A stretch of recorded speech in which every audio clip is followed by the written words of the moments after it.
जय हिंद साथियों। एक नए दिन के एक नए सेशन में पुनः आप सभी का स्वागत है। जैसा कि आप सभी को मालूम है कि इस चैनल के माध्यम से हम यूपीपीएससी आरओ की हिंदी के घटना चक्र के 10 प्रैक्टिस सेट की 7 प्रैक्टिस सेट अभी तक करवा चुके हैं, जिसका आपको हमारे प्लेलिस्ट में सारे वीडियो मिल जाएंगे। इसको कंप्लीट करने के बाद हम जीएस की श्रृंखला शुरू करेंगे परसों से। तो आइए बिना देर किए हुए 8वें सेट को बेहतरीन तरीके से सॉल्व करते हैं। इसका पीडीएफ हम आपको हमारे इस ऑफिशियल टेलीग्राम चैनल पे मिल जाएगा, आप इसे ज्वाइन कर लें। देखिए शुरू करते हैं पहले क्वेश्चन से। पहला क्वेश्चन यहाँ पर दिया गया है कि कौन सा विलोम युग्म सही नहीं है। यहाँ पर सही आंसर डी होगा। अज्ञ और अनभिज्ञ एक ही चीज होता है और इसका विलोम होता है अभिज्ञ होता है। ध्यान दीजिएगा, धूमिल का विलोम धवल होता है। धूमिल का मीन्स होता है गंदा, धवल का मतलब स्वच्छ। अंतिम का अनंतिम और अतिथि का आतिथेय होता है।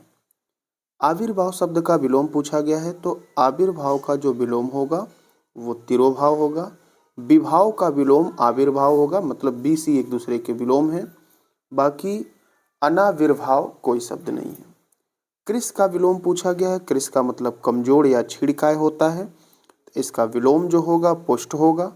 मजबूत का विलोम कमजोर होगा और पहलवान का विलोम भी कमजोर होगा। आगे देखते हैं। द्युति का विलोम पूछा गया है। द्युति का मतलब चमक या प्रकाश होता है, तो द्युति का जो विलोम होगा वो तम हो जाएगा। अंधकार या अंधेरा होता है। प्रभा और प्रकाश एक दूसरे के समानार्थी हैं, ठीक है। और ज्योति भी जो है समानार्थी है, तो मतलब ये जो 20 और सी और डी हैं, तीनों का विलोम तम हो जाएगा। परुष शब्द का विलोम पूछा गया है। इसका सही आंसर आपका डी होगा, कोमल हो जाएगा। परुष मीन्स होता है कठोर। सरल का विलोम कठिन। अगर कोमल ऑप्शन में नहीं है तो अपौरुष भी लगा देंगे, और यहाँ पर जो है कठोर का जो है कोमल हो जाएगा, ठीक है। चलिए आगे बात करते हैं। सूम का विलोम पूछा गया है, तो सूम ऐसे नहीं, सूम ये छोटा होता है, ध्यान दीजिएगा, थोड़ा सा सुधार लीजिएगा। इस तरह से सूम लिखते हैं। सूम का मतलब होता है कंजूस। इसका जो विलोम होगा वो होगा दाता, मतलब देने वाला। बाकी भिखारी और याचक और ग्रहीता तीनों दाता के विलोम है, तीनों का मतलब कंजूस होता है। आगे देखिए, इसमें से असंगत का चयन करना है। सही आंसर आपका सी होगा। शाश्वत का सदैव नहीं होता है, दोनों एक दूसरे के पर्यायवाची हैं। शाश्वत और सदैव का जो विलोम होगा वो होता है क्षणिक। बाकी घात का प्रतिघात, प्रसारण का संकुचन और खग का मृग होता है। खग मतलब पक्षी होते हैं, आसमान में उड़ते हैं, और मृग हिरण होते हैं, वो धरती पे चलते हैं। फिर से आपको बताना है, एक युग में यहाँ पर गलत है। सही आंसर डी होगा। पाश्चात्य का पश्चिमात्य नहीं होता है, पौर्वात्य होता है। पाश्चात्य का मतलब पीछे का और पौर्वात्य का मतलब आगे का होता है। वक्र का ऋजु होता है, निषिद्ध का विहित होता है और कटु का मधुर होता है।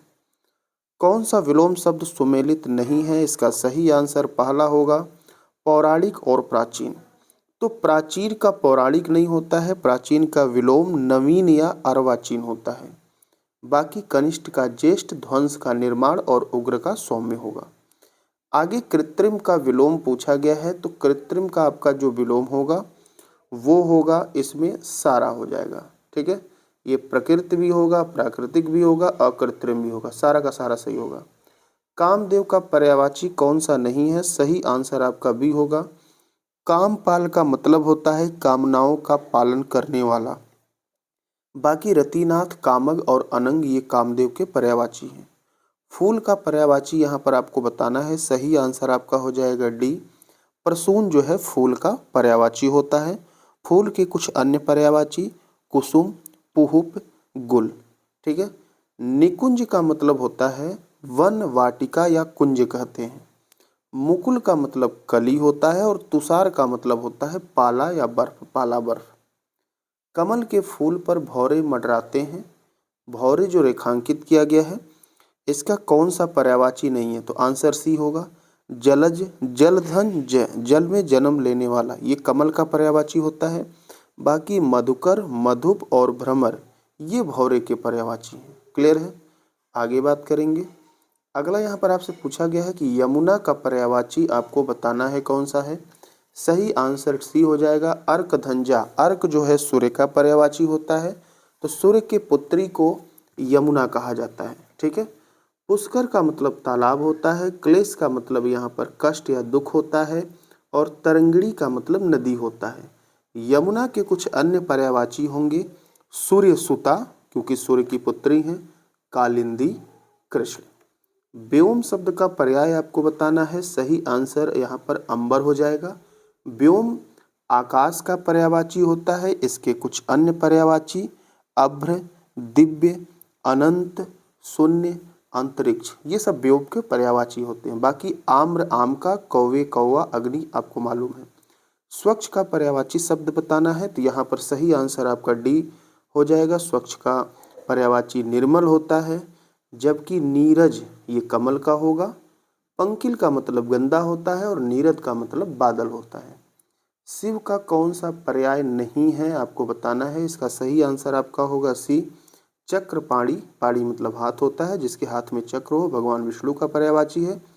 बाकी महादेव, पशुपति, शंकर, त्रिपुरारी, ये सब भगवान शंकर के पर्यायवाची हैं। कौन सा पर्यायवाची की दृष्टि से सही नहीं है, तो इसका आपका सही आंसर डी होगा। जो अंगना दिया है ना, अंगना का मतलब यहाँ पर स्त्री होता है, और जो देव लिखा गया है, देव का मतलब होता है स्वर्ग। ध्यान दीजिएगा, इम्पॉर्टेंट शब्द है। तो इसका जो आपका आंसर बना वो डी हो जाएगा। बाकी सरस्वती को बीड़ा पाड़ी कहते हैं, संरचना को रचना विन्यास कहा जाता है, और सरोवर को तड़ाक कहते हैं, मतलब तालाब कहते हैं। अगला पर्यायवाची की दृष्टि से कौन सा गलत है बताना है। सही आंसर पहला होगा। सिखी जो है मोर को कहते हैं, कलापी को कहते हैं, जबकि मिलिंद जो है भ्रमर या भौरे को कहते हैं। द्विरूप को कहते हैं, मधुकर को कहते हैं। हुतासन जो है अग्नि को कहा जाता है, हिरण सारंग को कहते हैं, और हिमांशु निशाकर अर्थात चंद्रमा को कहा जाता है। आगे देखिए, द्रुमिड़ी किसका पर्यायवाची शब्द है। 20 का सही आंसर यहाँ पर पाला हो जाएगा। ये जंगल का पर्यायवाची है। जंगल के कुछ अन्य पर्यायवाची द्रुमालय, प्रांतार, काननतारा, अटवी, ये सब जंगल के पर्यायवाची हैं। बाकी नौका स्थिर वृक्ष आपको मालूम है। आगे वाक्यांश के लिए एक शब्द की दृष्टि से कौन सा सही नहीं है। सही आंसर बी होगा। जो लाल रंग का पुष्प होता है उसको पुंडरीक नहीं कहते हैं। पुंडरीक का मतलब सफेद रंग का पुष्प या कमल जो होता है। लाल रंग का जो कमल पुष्प होता है उसे कोकनद कहा जाता है, कोकनद। जिस नायिका की मुस्कान सुंदर है उसे सुस्मिता कहते हैं। अर्धरात्रि का समय निशीथ, और तारों भरी रात को विभावरी कहते हैं। वह स्त्री जिसके मूछ और दाढ़ी निकली हो, ठीक है, ये कलयुग है, कुछ भी संभव है, तो यहाँ पर उसको ऋषभि कहा जाता है। ठीक है। सुसारिका का मतलब ऐसी नायिका जो अपने प्रेमी से खुलेआम मिलने जाए। स्वरणी का मतलब होता है दुराचारणी स्त्री कहते हैं, और सर्वकिया का मतलब सबका प्रेम चाहने वाली स्त्री। जिसे बुलाया न गया हो उसे अनाहुत कहते हैं। अतिथि का मतलब जो बिना तिथि के आ जाए, बिना तारीख के पहुंच जाए। अप्यागत का मतलब जो आया हुआ है, और रिश्तेदारों को तो आप भली भांति जानते होंगे। आगे देखिए, जिसका ज्ञान इंद्रियों द्वारा न हो उसे क्या कहते हैं। उसे कहते हैं अतीन्द्रिय। इंद्रजीत का मतलब इंद्र को जीतने वाला, सर्वजीत का मतलब सब कुछ जीतने वाला, और जितेंद्रिय मतलब इंद्रियों को जीतने वाला। ठीक है। आगे बात करते हैं। अगला यहाँ पर प्रश्न आपका जो दिया गया है, अव्यक्त दिया गया है, ध्यान से देखिएगा। अव्यक्त के लिए एक वाक्य बताना है, तो इसका जो आपका आंसर सही होगा वो आपका होने वाला है बी, मतलब जिसे व्यक्त न किया जा सके उसे अव्यक्त कहते हैं। जिसे कहा न जा सके उसे अकथनी कहते हैं। जिसे कहा जा सके उसे कथनी कहा जाता है, और जिसे व्यक्त किया जा सके उसे व्यक्त कहते हैं। नीले रंग का कमल जो है, अभी पीछे हम लोग नीले रंग का कमल नहीं देखे थे, इसको इंदिवर कहते हैं। 3 कमल होता है, 3 कलर मुख्यतः हमारे हिंदी में, ध्यान दीजिएगा। एक नीला कमल होता है जिसको इंदिवर कहते हैं, सफ़ेद कमल को पुंडरीक कहते हैं, और लाल कमल को जो है कोकनद कहा जाता है। नीलाभ, नील धन आभा, जिसकी आभा नीली हो उसे नीलाभ कहते हैं। पुंडरीक हमने बता दिया, और नीलाक्ष, नीलधन अक्ष, अक्ष मतलब आँख होता है, तो जिसकी आंखें नीली हो। मदिरा पीने का जो प्याला होता है उसे चषक कहते हैं, आंसर डी सही होगा। वर्तनी लिखना आप सीख लीजिए, जिसमें जानने की इच्छा हो, ठीक है, हाँ, जिसमें जानने की इच्छा हो उसे जिज्ञासु कहते हैं, और जो केवल जानने की इच्छा होता तो उसे जिज्ञासा कहते हैं, ठीक है। अजेय का मतलब जिसे जीता ना जा सके, जितेंद्री का मतलब जिसने इंद्रियों को जीत लिया हो, और जलचर का मतलब जल में रहने वाले। झगड़ा लगाने वाला मनुष्य को जो है नारद कहते हैं, सही आंसर आपका डी होगा। विभीषण को कहते हैं भेद बताने वाला, जयचंद को कहते हैं गद्दार, और शकुनी को कहते हैं चाल चलने वाला। जिसके हृदय में ममता नहीं है उसे कहते हैं निर्मम। सही आंसर आपका यहाँ पर सी हो जाएगा। निर्दय का मतलब होता है जिसमें कोई दया न हो। क्रूर का मतलब वही निर्दय या निर्दयी ही होता है। और मर्माहत, मर्म धन आहत, मर्म का मतलब होता है दिल, जिसके दिल पर चोट लगी हो उसे मर्माहत कहते हैं, ठीक है। आगे कौन सा शब्द आपको बताना है कि तत्सम नहीं है। 31 का सही आंसर सी होगा, कूची। कूची का तत्सम होता है कूचिका, जबकि कपाट का तद्भव किवाड़ होता है, कीटक का कीड़ा होता है, और कुंभकार का कुम्हार होता है। फिर से बताना है कौन सा तत्सम नहीं है। सही आंसर सी होगा, पहुना। ये तद्भव है और इसका तत्सम होता है प्रागूढ़। इंपॉर्टेंट शब्द है, नोट कर लीजिए, पाहुना का प्रागूढ़ होता है। बाकी पार्श्व का जो तद्भव होगा वो पास होगा या बगल होगा। पाषाण का तद्भव पत्थर होता है, और पिटक का तद्भव पिटारी होता है। फिर से आपको बताना है कौन सा इसमें तत्सम है। तो देखिए, जहाँ पर आपको यह देखने को मिले वही तत्सम होता है, और यह जब तद्भव में बदल जाता है तो वो ज हो जाता है, तो यौवन का जोबन हो जाएगा। बाकी जोगी का तत्सम योगी, और जमाई का जो तत्सम होगा जामात्रा होगा। आगे बारात का तत्सम रूप आपको बताना है, तो तत्सम हो जाएगा आपका वर यात्रा हो जाएगा, सही आंसर डी होगा। बाकी यहाँ पर गलत है। साखी का मूल शब्द क्या होगा। साखी का मूल शब्द साक्षी होगा, आंसर भी सही होगा। और जो शिक्षा दिया गया है इसका तद्भव होता है सीख। ज्येष्ठ का तद्भव रूप आपको बताना है, सही आंसर आपका यहाँ पर डी हो जाएगा, जेठ कहते हैं। जाड़ा का तत्सम जाड्य होता है। जुगति जय दिया है तो ये य में बदलेगा, तत्सम युगति होता है, और बड़ा का तत्सम वरिष्ठ होता है। आगे निम्न शब्द युग्मों में से तद्भव तत्सम का सर्वोत्तम युग्म कौन सा है। मतलब आपको सही बताना है, इसका सही आंसर डी है, जीव का जिह्वा होगा। लौहकार तत्सम बिल्कुल सही है, लेकिन लौहार का नहीं होता है, लोहार होता है, लौहार गलत लिखा गया है। उगना यहाँ पर दिया गया है, उगना का जो तत्सम होता है वो उद्गत होता है। और सरसों का जो होता है ये सरसप है, लेकिन जो आधा र लिखा गया है वो प पे नहीं होगा, स पे होगा।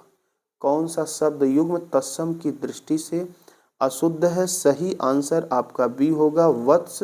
वत्स का परख नहीं होता है, परख तो परीक्षा का होता है। वत्स का दो होता है, या तो आप बछड़ा कहिए या तो बच्चा कहिए। तृण का जो है यहाँ पर दंड होगा, कपाट और एकादश, यहाँ पर ध्यान से सुनिएगा, दोनों ये तत्सम है, ठीक है। तृण दंड, कपाट एकादश, राजपुत्र और सूकर, ये सारे तत्सम हैं। तो दोनों ये तीनों ऑप्शन में तत्सम है, जबकि बी में आपका जो है एक तत्सम एक तद्भव, यही देखना था।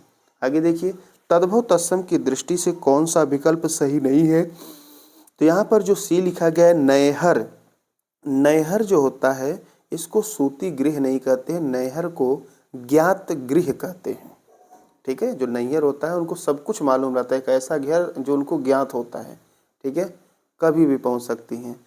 अब यहाँ पर सूती गृह का जो तद्भव होगा वो सौरी होता है, या इसका तत्सम सूती गृह को ही प्रसूति गृह भी कहते हैं, ठीक है। पक्वा का जो है यहाँ पर पक्व हो जाएगा, और भट्ठी का जो है भ्राष्ट्रिका हो जाएगा। आगे हम बात करेंगे पड़ोसी शब्द का, आपको तत्सम बताना है। सही आंसर यहाँ पर सी होगा, प्रतिवेशी कहते हैं, और प्रतिवेश का मतलब पड़ोस होता है। बाकी बी डी गलत लिखा गया है। 41 नंबर अशुद्ध वाक्य आपको बताना है, सही आंसर बी हो जाएगा। रूपवती राधा सुंदर है, यहाँ पर देखिए राधा बहुत सुंदर है हटा के इसके जगह पर रूपवती लिखेंगे, राधा रूपवती है, ठीक है, दोनों का प्रयोग नहीं होगा। बाकी ऑप्शन आपके सही है। मेरा आग्रह है कि आप मेरा घर आने का कष्ट करें, सब चली चला का मेला है, ठीक है। श्याम की माँ ने मोहन को आशीर्वाद प्रदान किया। आगे देखिए कौन सा वाक्य अशुद्ध है बताना है। सही आंसर आपका पहला होगा। महादेवी वर्मा हिंदी की प्रसिद्ध कवित्री हैं, ये वर्तनी गलत लिखा गया है, वह पे कोई भी मात्रा नहीं होता है। बाकी मैं आपसे विनय पूर्वक निवेदन करता हूँ, बिल्कुल सही है। तुम जाकर ले लो, उन्नति के पथ पर बाधाएं हैं, ये भी बिल्कुल सही है। 43 का जो सही आंसर होगा ये सारा होगा। सारा का सारा सही है। वह चरित्रवान है, वह अच्छे गुणों वाला है, हाथी एक विशालकाय पशु है। किस युग्म के सभी शब्द शुद्ध हैं? तो यहाँ पर इसका सही आंसर आपका सी होगा। याज्ञवल्क्य, युधिष्ठिर, योगीराज और मैथिली शरण, ये सारे के सारे सही हैं। फिर अब और ऑप्शन में देख लेते हैं क्या गलत है। सरोजनी बिल्कुल सही लिखा गया है। ये जो संयोगवश लिखा गया है ना, इसमें लास्ट में छोटा स नहीं बड़ा स होता है। सदोपदेश में द पे ओ की मात्रा नहीं होता है, सदुपदेश होता है, द पे छोटा ओ की मात्रा होता है। और मेढक में ढ के नीचे अंक की मात्रा नहीं होता है, ठीक है। अब आगे देखिए बी वाले में सक्षम बिल्कुल सही लिखा गया है। जो सलज्ज लिखा गया है ये भी बिल्कुल सही लिखा गया है। जो सशंक लिखा गया है ये भी बिल्कुल सही लिखा गया है, लेकिन स्वाति में त पे छोटी की मात्रा होती है। मनहर गलत है, मनोहर होता है। जो यहाँ पर महीना लिखा गया है ये भी गलत है, महीना होता है, ह पे बड़ी की मात्रा। बाकी भगीरथी और भर्त्सना बिल्कुल सही है। अशुद्ध शुद्ध ध्यान से पढ़िए, अशुद्ध और शुद्ध का दृष्टि से कौन सा सही है? तो यहाँ पर दृष्टि से कौन सा सही नहीं है, ध्यान से सुनिए, सही नहीं है। तो यहाँ पर जो इसका सही आंसर वो बनेगा बी। अब देखिए बंजारन बंजारिन, तो पहला वाला बंजारन अशुद्ध है, बाकी बंजारिन सही है। बाली ये गड़बड़ है, बाली होता है। बाली तो आप जानते होंगे कान में ही होता है। और बंजारिन जो है ये बंजारा समाज की जो है स्त्री होती है। बंजारा उसे कहते हैं जो क्या करता है, सौदा या व्यापार करता है। जबकि यहाँ पर जो बांझ लिखा गया है दूसरा वाला सही है। जो बाकायदा लिखा गया इसको वह कायदा लिख दिया है, जबकि ये इसमें जो ब है ना उस पर आ की मात्रा लगेगा, बाकायदा हो जाएगा, ठीक है। आगे देखिए कौन सा अशुद्ध है बताना है। 46 का सही आंसर आपका पहला हो जाएगा। आजीविका में जो है ज पे बड़ी की मात्रा रहेगी, लेकिन व पर भी मात्रा लगेगा और वो भी छोटी की मात्रा। बाकी अनभिज्ञ, अनसूया, अनसूया का मतलब होता है छिद्रान्वेषण, मतलब दूसरों में दोष निकालने वाला। और अतिशयोक्ति भी बिल्कुल सही है, बढ़ा चढ़ाकर कहने वाला। अगला अशुद्ध शब्द का चयन करना है। 47 का सही आंसर भी होगा। यहाँ पर जो आपको आधा भ दिख रहा है, आधा भ नहीं होगा, पूरा भ होता है, अभयारण्य होता है। बाकी अध्यापिका, आरोग्य और दैहिक बिल्कुल सही है। 48 देखिए शुद्ध वाक्य का चयन करना है। सही आंसर आपका डी होगा, माँ ने उसको आशीर्वाद दिया। बाकी से सभी में आशीर्वाद की वर्तनी गलत लिखी गई है। आगे देखिए निम्न शब्द युग्मों में से कौन सा शब्द युग्म शुद्ध नहीं है आपको बताना है। सही आंसर डी होगा, कलश का कलश जो लिखा गया है। अब यहाँ पर जो है ना कुछ ऐसे शब्द होते हैं जो अपने दोहरे रूप में शुद्ध होते हैं। तो दंपत्ति दंपत्ति ये दोनों रूप में सही लिखा जाता है, सारथी सारथी दोनों सही है, अंजनी अंजनी दोनों सही है। लेकिन यहाँ पर कलश जो है ये इसका शुद्ध रूप बी वाला नहीं होता है, केवल कलश होता है, ठीक है। आगे बात करते हैं। निम्न में से अशुद्ध शब्द की पहचान करना है। सही आंसर पहला हो जाएगा, सूबेदार ऐसे लिखा जाता है। सॉरी अशुद्ध पूछा गया है, तो पहला जो है आंसर होगा ये गलत है। सूबेदार ऐसे लिखते हैं बी वाले में, स पे बड़ाऊ की मात्रा होता है। संन्यास बिल्कुल सही लिखा गया है, स्वयंवर भी बिल्कुल सही है। कौन सा शब्द विशेषण और विशेष दोनों हैं? तो यहाँ पर पहला शब्द जो है विशेषण और विशेष दोनों हैं। अंकित जो है अंक का विशेषण है, ठीक है। लेकिन अगर अंकित किसी का नाम होता है तो वो विशेष्य भी हो जाएगा। तो विशेषण विशेष्य दोनों हैं। बाकी धन जो है विशेष्य है, इसका विशेषण धनी होगा। कुल का विशेषण कुलीन होगा और मेधा का विशेषण मेधावी होगा। क्लियर है? आगे बात करते हैं। अगला है कौन सा शब्द, थोड़ा सा ब्राइटनेस बढ़ा लेंगे अगर कुछ भी डाउट आपको लग रहा होगा। कौन सा शब्द विशेष्य है, तो यहाँ पर देखिए विशेष्य जो है महत्व है, ठीक है। म है, हम बोल दे रहे हैं आधा तय और आधा तय, और वह महत्व ऐसे लिखा जाता है वर्तनी। बाकी महत, महत्तर और महत्तम ये तीनों विशेषण हैं। आगे देखिए, वह इतना ईमानदार है कि ऐसा गलत कार्य नहीं कर सकता है। इस वाक्य में प्रयुक्त परिमाणवाचक विशेषण क्या होगा, तो यहाँ पर परिमाणवाचक विशेषण जो है इतना हो जाएगा, ठीक है। तो सही आंसर सी हो जाएगा, ठीक। तो यहाँ पर इतना परिमाणवाचक विशेषण हो जाएगा। आगे, दुबला आदमी अनुचित बात पर शांत रहा, इस वाक्य में कितने विशेष तथा विशेषण प्रयुक्त हुए हैं, तो देखिए दुबला आदमी अनुचित बात पर शांत रहा, तो यहाँ पर शांत भी विशेषण है, 3 विशेषण है, तो 3 विशेषण आपको दिख गए बी वाले में। आगे आपका आदमी और बात, ठीक है। तो आदमी और बात हम बात करेंगे, तो यहाँ पर कितने आपके विशेष्य हो गए, 3 विशेषण के साथ साथ आपके 2 विशेष्य हो गए, लेकिन ऐसा तो ऑप्शन में है नहीं। 1 मिनट, इसको फिर से क्लियर करते।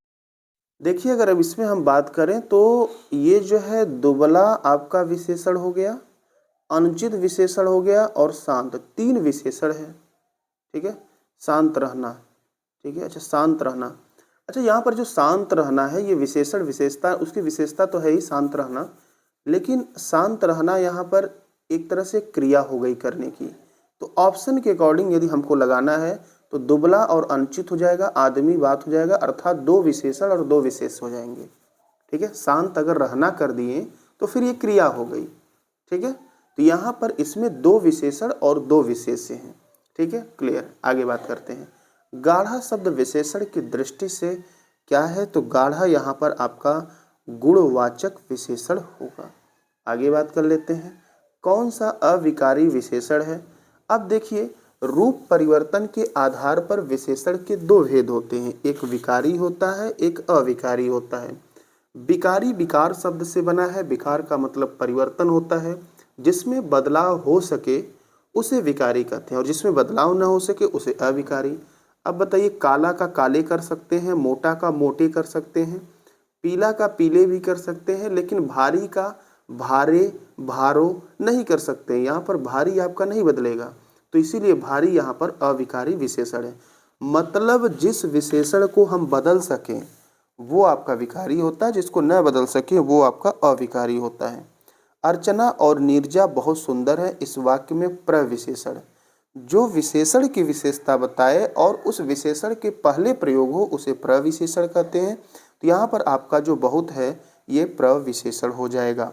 58 नंबर, 60 लीटर दूध बहुत होता है, जरा सा नहीं, इस वाक्य में विशेषण बताना है।